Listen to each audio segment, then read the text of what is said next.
So hi everyone, I'm Léa and I am doing my PhD in France at La Rochelle University, and I'm going to present you my work on phylogeography and species limit of a tropical seabird using integrative taxonomy.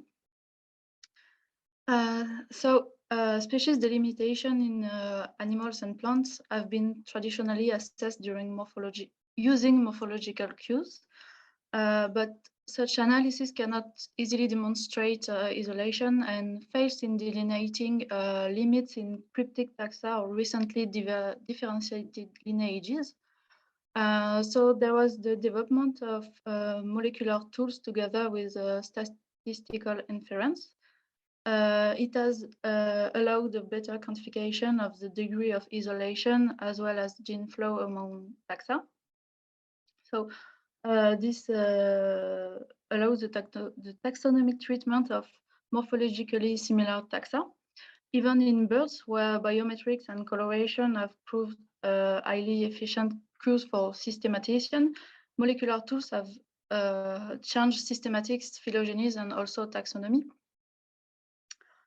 But given the variety of speciation mechanism, genetic data is not always sufficient.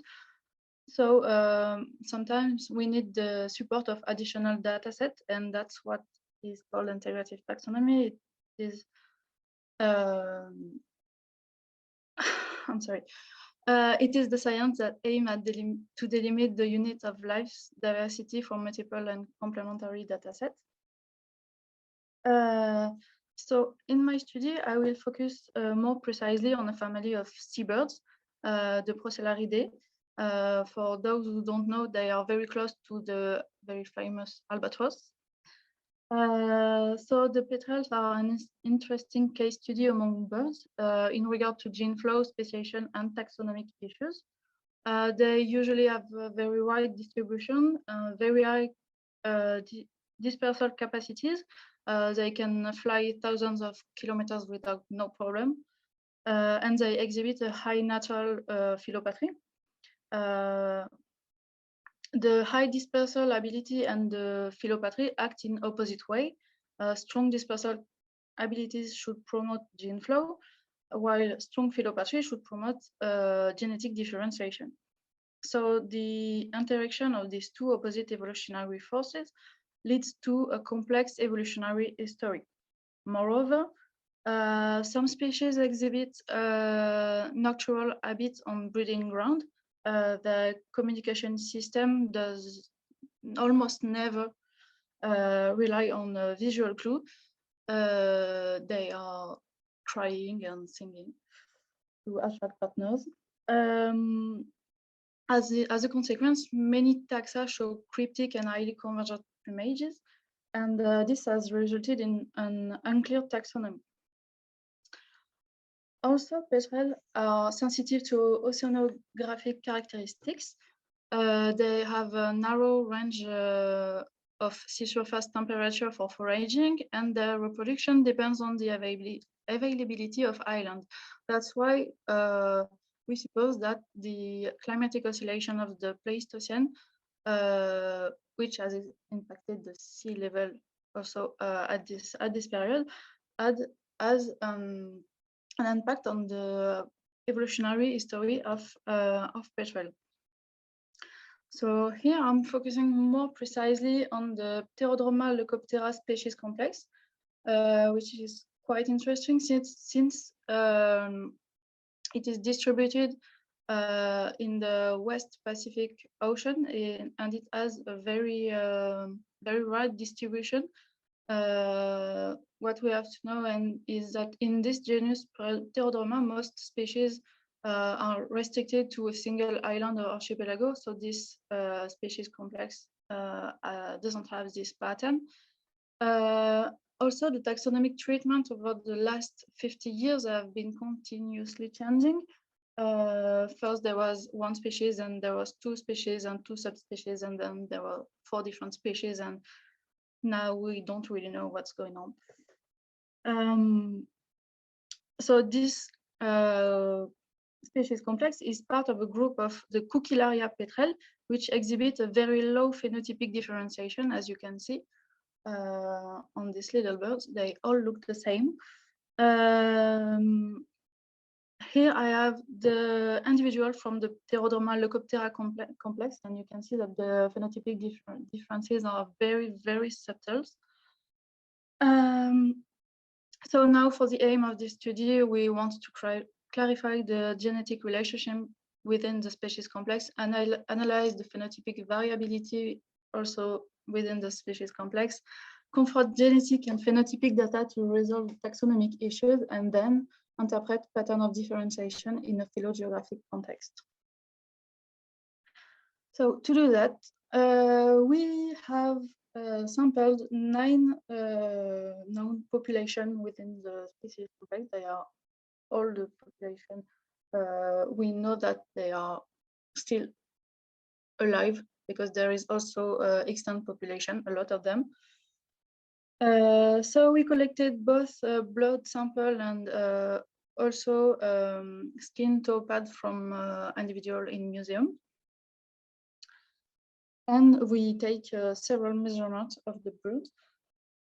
So for the genetic data, we sequenced 2 mitochondrial loci and 5 nuclear introns on 1,038 individuals. And for the phenotypic data, we had 6 biometric measurements and 7 coloration traits on 369 individuals. Now for the analysis, when we analyzed the genetic structure of the species complex through haplotype networks, we estimated gene flows with pairwise FST and PST, and we test for isolation by distance. For phenotypic analysis, we did a descriptive analysis with the PCA on biometry and coloration, and the discriminant analysis to classify the individual. So for the results now, I'm presenting you not all the losses that have been sequenced, since 2 of them exhibit absolutely no diversity. So we just removed them because there was one haplotype for everyone. So now for the mitochondrial DNA, what we can observe is that there is 2 taxa that emerge. One is composed of the New Caledonia and Australia population, and the other one from all the other populations. With the nuclear DNA, we cannot observe any genetic structuration, maybe a little bit with the beta Fib7 loci, but we will see that later. Regarding gene flow and isolation by distance, so here you have the values of the FST and PST. What we can see here is that there is a clear gene flow for mitochondrial DNA for all the population of the first taxa identified, and for the second taxa identified, but there is a restriction in gene flow between the 2 taxa identified by mitochondrial DNA.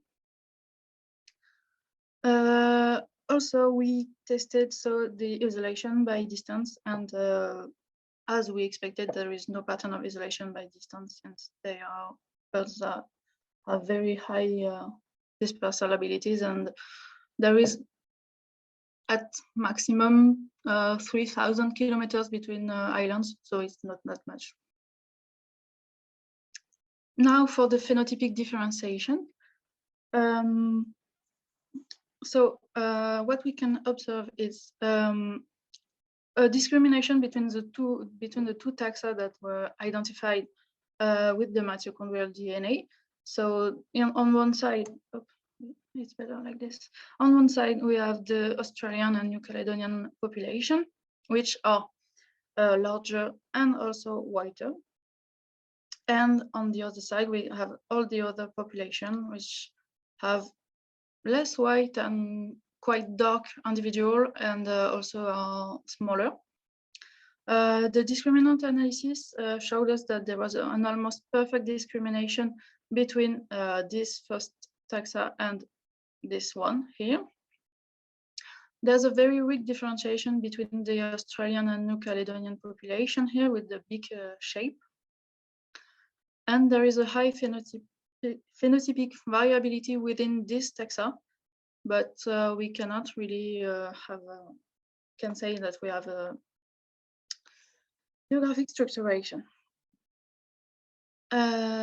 So now for the resolving of the taxonomic issues, what we can see is that we have two different about taxa. 5 minutes left. Okay, thank you. Sorry. Yes, we have two taxa. They are supported by the genetic data with the mitochondrial DNA, not the nuclear DNA. And for the phenotypic data, both biometry and coloration support the existence of these two taxa.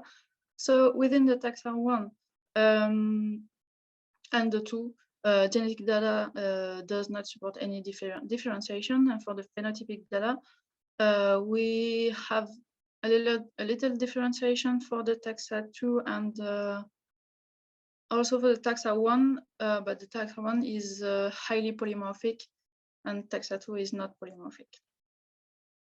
So we have identified two species. Within the species 2, we have an ecological differentiation only, since they are the non-breeding area are different, and this suggests a recent divergence with an ongoing gene flow and lineages currently unsorted, but likely in the process of divergence. Within species 1, phenotypic variability suggests local adaptation with an ongoing gene flow.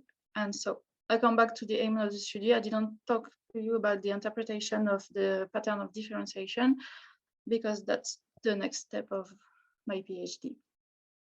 So thank you very much for giving me the opportunity to present my work, and I hope you like it.